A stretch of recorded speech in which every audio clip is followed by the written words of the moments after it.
Hello there! Welcome to episode 4 of the Letter Archive, a place where the past still speaks. I'm Rachel, and each week we open a piece of history, one letter at a time. On this episode, we get acquainted with a gentleman named George, who is a traveling salesman. He writes home to his wife Bertie and his 2 small children.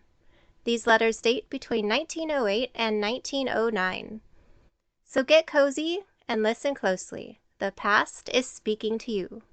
The following are real letters from the George's Travels collection. January 15th, 1908. The Smead Hotel, Eugene, Oregon. Dear Bertie, today there has been considerable rain, and of course the snow is melting, which will probably cause some high water. I will be here tomorrow and at Albany, Oregon, first of next week for probably 2 days, Monday and Tuesday, if plans materialize. I have an agency lined up for Eugene, if nothing happens to break my plans. It has been a full day's work to get them in line, as they have already had a contract with Globe Vernica Company. It is my duty to win them over for IE, which is not an easy task, but I have their promise and expect to close tomorrow. I'm feeling quite well and hope this may find you all the same. With my dearest love to you all I am, lovingly your husband George. January 23rd, 1908. Yakima Hotel, North Yakima, Washington. Dear Bertie, I got here this AM at 7:30. Found the weather clear but cool, but no snow on the ground. I think I will be able to close a deal for an agency here and probably make a sale of $400 to $500 worth of goods. If I do this, I will feel the trip has paid well. I'm feeling quite well and hope this will find you feeling better than I left you, and that both the little folks are also in good shape. I will probably not get away from here before late tonight and maybe not till tomorrow for Prosser. Hope I may line up some business there. This is quite a pretty town, and on this, my second visit, I'm quite favorably impressed with it. From what I can see, it is a town of very good prospects, has population of about 10,000 and is growing. Looks to me like prospects for an agency in our line ought to do well. I got a good night's rest on the sleeper last night, and hope your cold and Harmon's kicking did not break your rest too much. Now, with my best love to you and the little ones, I am lovingly yours, George. January 25th, 1925. Prosser Hotel, Prosser, Washington. My dear Bertie, I did not write you last night as usual for a very unusual reason. I was sick in bed and not feeling quite well. I let go by default the usual pleasure of a few lines home. I took quite a severe cold either on the sleeper the night I left Spokane, or night before last at North Yakima, and when I left there yesterday and was feeling very badly. So when I got to Prosser, I was not much improved, and found I could not get myself warm. I had some breakfast here, thinking a good feed would likely improve me, but still found I could not get the steam raised, the usual process. Then I sat myself over the register for several hours and was still unable to get the temperature to rise much. At noon, I was way down below zero, and about 2 p.m. I decided to try the bed and see if I could not get warm that way. So I turned in with shoes and all clothes on and put an extra cover and my overcoat on the bed, and the landlord turned on the heat full blast, and it was 7 or 8 o'clock p.m. before I could get my hands warm. Besides this unusual chill, I was feeling quite achy and had quite a headache. But after I began to get a little steam up, I felt some better and had a fair night's rest. But felt pretty bum this am, and did not get up till nearly noon. I ate nothing from yesterday breakfast until today noon, when I had a fair appetite. But, fearing a return of the chilly wave, I did not try to do any business this afternoon. This means Sunday here and nearly all day Monday. Then I go to Kennewick. I had a notion to come home this p.m., but feeling some better, I decided to stay over and work my way back. Now, don't allow this to alarm you in the least, as I am feeling much better tonight, and if the same trouble comes up again, I will run home and let you doctor me well. I hope this will find you all well as usual, and that you will not think I am still down, for I am not. I was quite successful at North Yakima, established the agency I went for, and sold another order, in all $892.13, which I think did pretty well for one day's work. So cheer up, my dear. Maybe my name will be on the list of January winners, and whether it is or not, I'm sure that my January business will aggregate quite a nice little sum. Now, assuring you I am feeling about normal, and regretting I will not be able to spend Sunday with my loved ones, and with lots of hugs and kisses for the little ones, and my best love for you, I am, lovingly your husband, George. January 26, 1908. Dear Bertie, I have just completed a very lonely day, and have put in the greater part of it in reading Saturday Evening Post and the Pacific Magazine. The day has been bright and fair, but from the general layout of this blooming town I did not feel sufficient interest to go out. So I just spent the entire day indoors. I'm feeling about normal today, and expect to get down to business again tomorrow if I can find any. I have been debating in my mind today going to Walla Walla while I'm out on this trip. It is in this part of the state, and is a town of 20,000 population, and it has occurred to me I might place an agency there. I'm not sure of this move, but if I find prospects slim at Prosser and Kennewick, I may run down to Walla Walla and look the ground over. You know, I'm anxious to make as nice showing for January as possible, and if I can land an agency there, the probabilities my sales for the month would be very nice in the total. So, if you hear from me at Walla Walla about the middle of the week, don't be surprised. I should have liked very much to have spent Sunday at home, and had it not been for the expense of transportation, I would have done so. I hope you and the little ones spent a pleasant and happy day. If you were all in usual health, and the weather was fine as it was here, I feel sure you took an airing. I am in hopes your cold is now much better, and that the health of the little ones is normal. Today makes 3 days I have spent here, owing to my little indisposition, but I hope to be able to bag some game that may offset the 2 days, not counting today, Sunday, which have had no results. If I decide not to go to Walla Walla, I will probably be home Thursday or Friday, and if I go, will not be home before the last of the week. But if I go, I will advise you. I hope you are not too lonesome while I'm away, and that you are not allowing the house problem to get you down.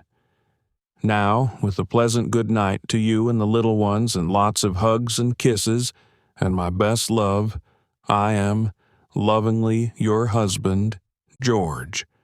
March 12th, 1908. Hotel Kennewick, Kennewick, Washington. Dear Bertie, I came here last night from Walla Walla and will go this a.m. to Lind, from there to Ritzville and Sprague, and aim to spend Sunday at home. I'm pleased to tell you I closed the deal at Walla Walla and landed an opening order of about $1,200, and if it is confirmed by Home Office, I shall feel I have done a good turn for myself in getting in first when I did. We'll talk over the details when I see you again.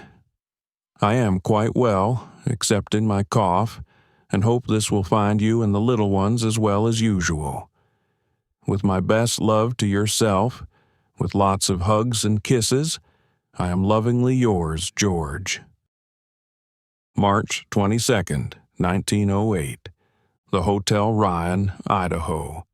Dear Bertie, As I write you from Missoula, Montana, I left there this a.m. at 8:30 for Wallace, and tonight find myself away off here in the Coeur d'Alene Mountains in one of the richest lead and silver mining districts in the world. The distance from Missoula is 134 miles, and the trip was through a very picturesque and mountainous country. In a certain section on the trip, I was at an elevation of 4,600 feet, on the divide between Montana and Idaho. At Taft, Montana, I saw a typical western town, one that is only a few months old, being a supply town on the new Milwaukee, Chicago, and St. Paul Railroad. As I passed through the town, I was reminded of the tales I have read of the old-time western towns. Every aspect of the place was western. I saw snow today from 4 to 6 feet deep and passed along a section of country for many miles that was snow-covered, the snow ranging from 18 inches to 6 feet deep. The railroad track had been cleared of snow by rotary snow plows, a picture of which I sent you on a postal card from here when I was last here. At that time, I hardly thought I should see, actually, the scenes as depicted on the card, but I found today that the scenes actually exist, and I saw a similar one today. The scenery along this trip today was some of the finest I have yet seen, and in some instances the most unusual I have ever seen. When, on the top of the mountains, we passed through a snowstorm, and with snow already from 4 to 6 feet deep, it seemed a measly shame to pile any more on what was already on the ground. In some instances, the mountain homes were over half buried in snow, and great trenches had been shoveled about for passageways to and from the homes. The roofs were piled high with a covering of snow, which looked like the buildings had been covered with snow roofs. All in all, it was winter, as I had never dreamed of seeing it. While it was nice to look at, I hardly think I would want to live in its midst. The snow is heavily crusted and bears a man's weight, so here is where snowshoes are in evidence. Outside the houses, I saw snowshoes sticking around, and I suppose they are generally used. It is hard to realize that such a difference in conditions of weather can exist, in such a small difference in distance. There was no snow at Missoula, and neither is there any at Wallace today, the heavy snows being in the mountains between the two towns. The grade up and down the mountains is very heavy, and in many places I could see many sections of track below me on the mountains, looking like steps below. I asked a fellow passenger in one instance what other railroad lines were below us on the mountain, and was amazed to find it was the line we had just come over. In descending, I could see section after section of the line below us as we descended. I sold some goods in Missoula, to my agreeable surprise, and hope to do some business here. From here, I will go Tuesday for Great Falls, and continue my trip from there as I gave it to you. I'm keeping quite well, and do so hope this may find you and the little ones as well as when I left you. How different this Sunday night from last Sunday. A week can bring about many changes. I am thinking many, many times of you and the little ones during every hour of the day, and to say that I miss the home scenes puts it mildly. I hope to have a nice letter from you when I reach Great Falls. Now, with a loving Sunday good night, and hugs and kisses for you all, I am lovingly yours, George. March 23rd, 1908. The Hotel Ryan, Wallace, Idaho. My dear Bertie, I'm quite well tonight, and the last thing I shall do before turning in is to write you a few lines. I've had a good trade today. Sold $2,300 worth of goods, and I am glad I came. Strange how these notions come to me to make these out-of-the-way dashes and get the business. But I always follow such intuitions, and often find results gratifying. I hope this will find you all well as usual and happy. I leave here in the morning for Great Falls, Montana. With lots of love and kisses for you all, I am yours with a sweet good night. George. March 26, 1908. Park Hotel, Great Falls, Montana. My dear Bertie, I am writing you this to remind you that I have not forgotten this your birthday, and to wish you many, many returns of the day, and that each return may bring you more joy and happiness. Sorry am I that I could not have spent the day with you, and have told you in person my wishes. But this I will save for you, and tell you when I again see you.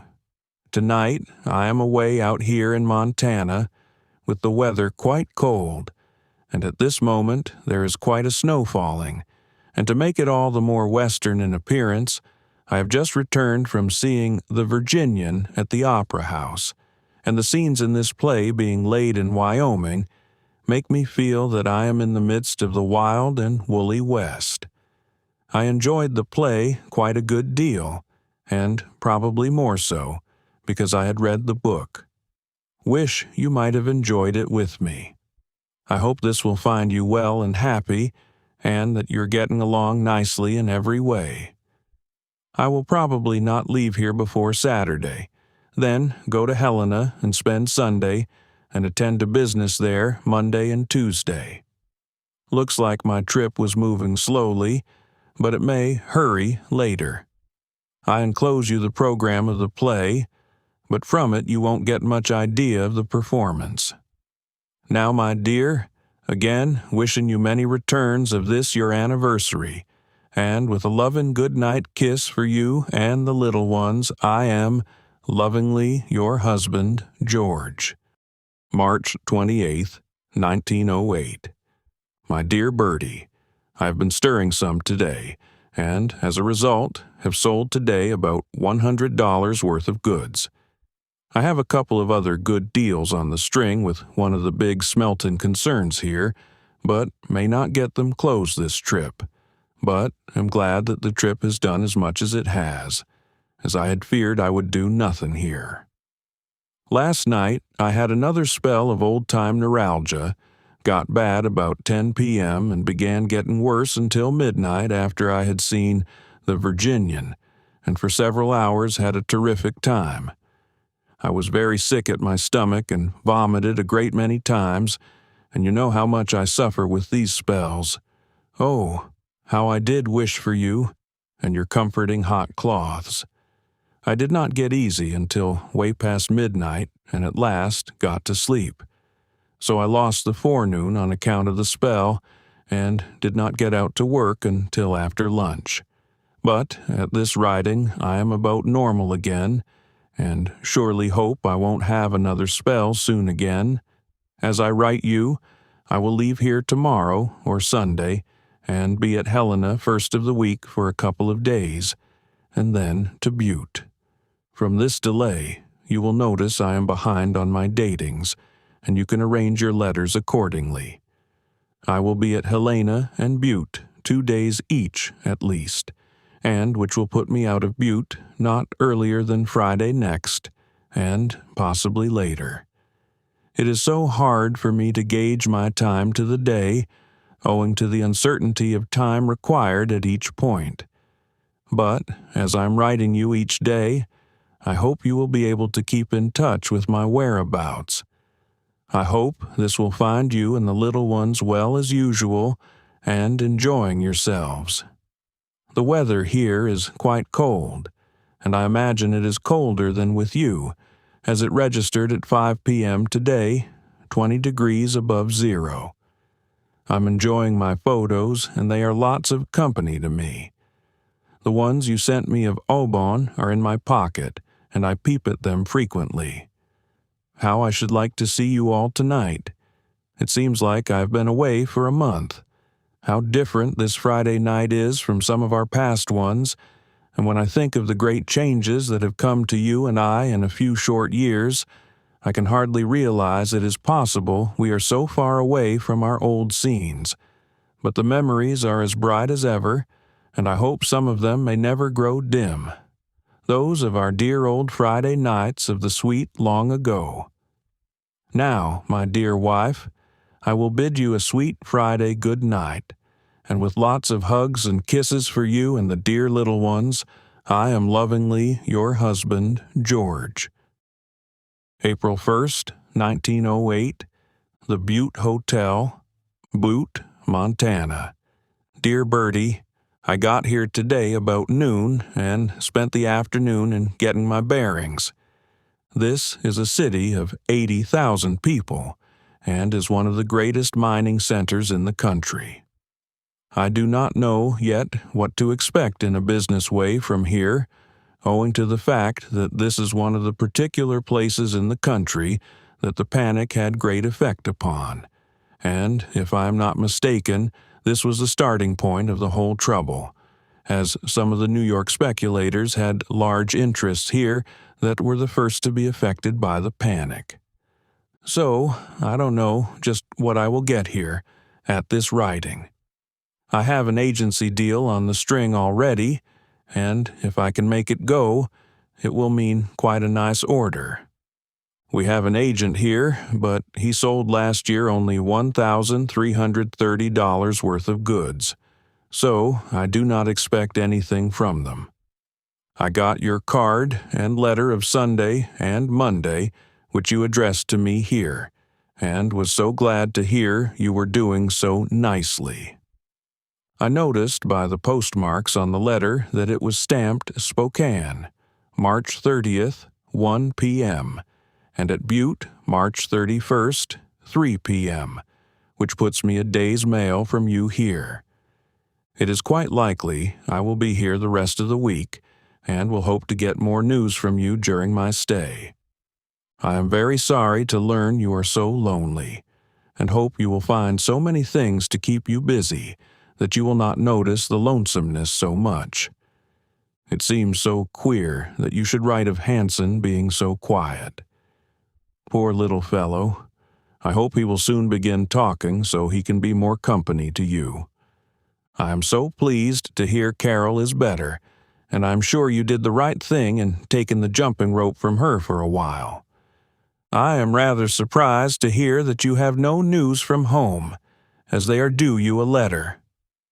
I wrote a postal from Helena and also Great Falls to the home folks, and from Helena sent a card to Mrs. Kerner and Major Mrs. Knowles, also one to Rockwell at Rochester. Nice in him to send me the card from Rochester. I know how pleased Carol must have been with her nice new shoes, and you must tell her to keep them nice until I can see how nice she looks with them on. I am so glad you write me of these little happenings at home, and enjoy every line you write me. Oh, so much. So don't be skimpy in telling me of your daily doings, for it will help keep you from being so lonely, and me from getting homesick to see you all. It now seems months since I've seen your dear face and the little ones. I'm about 500 miles from you now, but as I write these lines I can almost feel your presence near me, and I forget how far I am away from all that's dearest to me on earth. So don't forget, though we are hundreds of miles apart, that I have you in my thoughts every waking hour. Now, my dear wife, with a dear sweet good night, and my best love to you, and lots of hugs and kisses for you and the little ones, I am lovingly your husband, George. P.S. Tell Carol, I am sorry I could not have been home today, so she could have played some April 1st pranks on me. I missed my flannel cakes today. April 2nd, 1908. Dear Bertie, please mail me the copies of The Idea to Butte, care of Hotel Butte, together with any other mail you may have to forward when you get this letter. The cards, with list of our catalogs, you might send me 3 or 4 of, and just keep the rest until I get home. I don't think it necessary to send me my identification card case, as I have my old one with me with my new address on it. I'm writing this hurriedly, but will likely write you later in the day the usual letter. I am well, and the scratchies is mild today. Lovingly yours, George. April 2nd, 1908.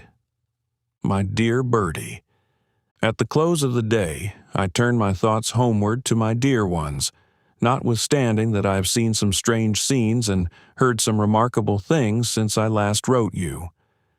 I noticed during the day that Walter Wellman, the famous correspondent and late Arctic navigator, was to lecture in the city tonight. So I hiked out to hear what he had to say. He is the man who tried to reach the North Pole by airship, and the views he had to show and the experiences he related were very much out of the ordinary line. So, after the trip north, I am thinking of you and the little ones, and hoping that you are safe and well. As I wrote you, the conditions in Butte are not all that could be wished, but possibly not so bad that they might not be worse. Our agent here told me he was not able to do any business, and said he only sold one bill last year, and my report of his sales were $133 for the entire year. So, following my usual custom, I began to sniff around to see what the difficulty was and what the prospect was for locating someone else. The third party I saw happens to be a large department store, and the biggest thing of the kind in this section, and I am informed is one of the many connections of the Standard Oil Company, Rockefeller, you know. And when I saw their outfit, how I did wish I could line up with them as our representatives. Our local agent suggested I try to get this concern, the Hennessy Mercantile Company, to take our line. And after I saw what kind of a proposition it was, it occurred to me that they were handing me a lemon. The history of our agency at Butte has been a varied one and has never been satisfactory, and has been switched around a good many times. You may therefore imagine how your little Johnny felt here, on a battlefield that had seen so many failures in handling of our line. This, coupled with the recent disturbances in financial circles, unmistakably indicated failure for me this trip. So you know what could me if I should intimate a little blue shading to my picture of my impressions of the first contact with Butte. But, I said to myself, I just must place a good agency here, in this ordinarily very prosperous city of 80 million. There is practically no one trying for the business in the proper way, and the stationers say the furniture people get all there is in my line, and the furniture people say the same of the stationers, with the very natural result that none of them do anything of note, and the business goes east from the consumer. The prospect looked so unusually good to me that I just couldn't dismiss the thought that this was my chance. So I took my fighting chance of connecting with the Hennessy Mercantile Company. Called upon them yesterday and found they had a very large line of fine furniture in their furniture department, but was delighted to find they did not handle anything of note in my line, aside from sectional bookcases, and was further encouraged to have one of their furniture salesmen tell me they had been thinking of adding just such a line as I am trying so hard to sell. Now you can imagine how I began to scheme. Next step was to see the manager. Got the desired interview, found him receptive, and then the wheels in my noodle began to spin. Well, why, I nearly talked an arm off him and could see he was interested in my way of putting it, dropping the question, you know. At last got him to let me place the details before him, and he began to sit up and take notice. So, when I found my progress so far was fair, I asked him to think over my proposal overnight, and I would see him again tomorrow, which is today. So, this AMI again stalked in on him and held him at periods while he was not otherwise engaged until 1 p.m., then a short respite for refreshments, and a dating for 3 p.m. Promptly, at 3 p.m., I was Johnny on the spot and got down to the "and lastly" part of my proposition. And what do you think? After all of this time and detailed information as to the golden prospects in store for him if he would take up our line, and to prove portions of my argument, produced my photo of the line in the trust company's outfit at Spokane, showing the most beautiful and expensive office outfit in the Northwest.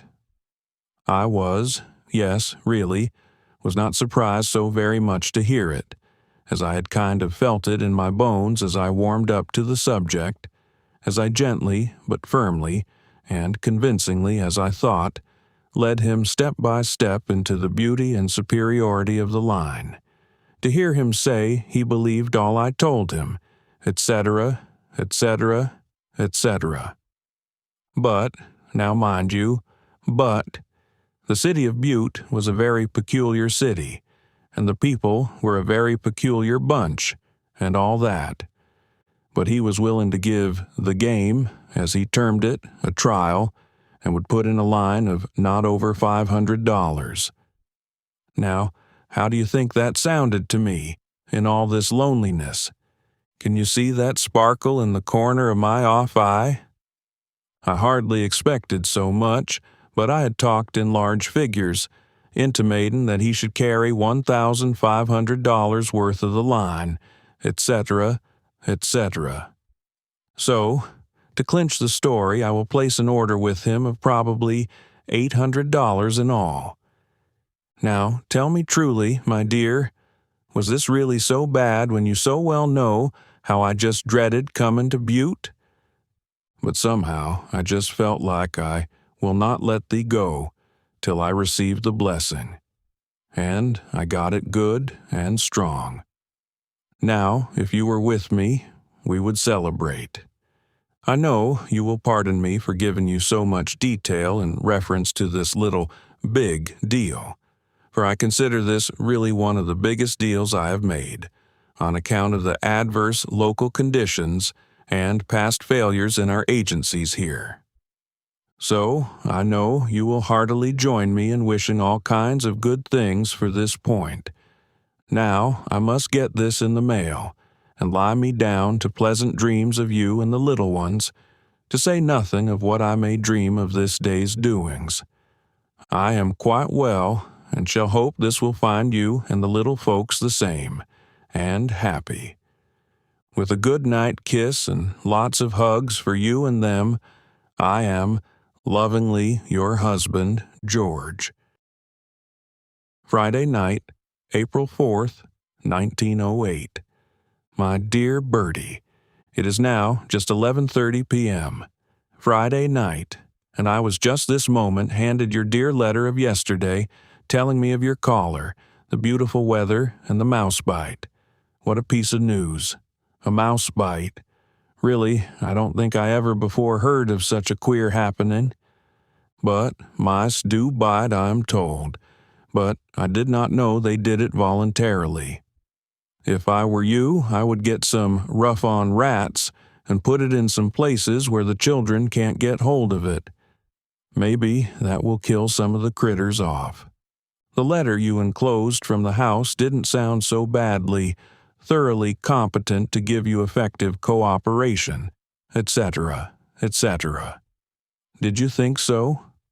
Well, I reckon I must have a little ability, as I do get some orders once in a while.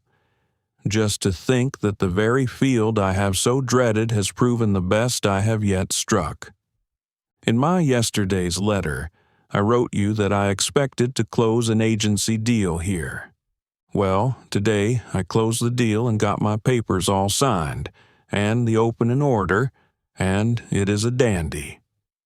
Including a couple of sales I made outside this afternoon, I've already booked orders for $1,115 at Butte. I called on 3 people this afternoon and sold 2 of them $150 worth of goods, and this is $75 more than our old agency here sold during the whole of last year. This town is a dead cinch. I really believe I could stay right here for weeks and get results. So I'm now quite jubilant about Butte, and if I'm not badly fooled, will have good results from this point. The people I am meeting are a royal bunch, and I am feeling the equal of any of them, and am not afraid to approach any kind of a concern, be it bunker, baker, or candlestick maker, and from this time on I am to be the wild man from Borneo. They are beginning to look upon me as an expert in my line, and how I do enjoy telling them how to do it.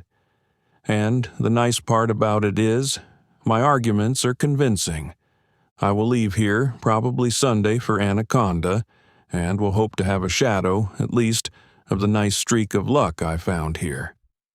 I confess this country is a pleasant revelation to me, and that I don't know what to look for in effect when I strike a new town. But this is Friday night, and how I do wish you might be with me, or me with you at home, so we really could celebrate. But as that can't be, I will just imagine you are looking over my shoulder, and that you are seeing me write these lines. I am so pleased to hear you are all keeping well, and would advise you to get out all you can and enjoy the beautiful weather. This has been a beautiful day, and I have been without my overcoat, so I guess our weather here and at home is about the same. I am enclosing you a few cards of the city, and on the large one you will notice the copper mines, some of them right in the city. Now, my dear, with a Friday night good night, and sweet memories of many such in the sweet long ago together, lots of hugs and kisses for you and the little ones, I am, lovingly, your husband, George. P.S. The firm I have appointed agents here are rated at $1 million, and are the biggest concern in the city. Hello again. Did you enjoy that little bit of time traveling with George?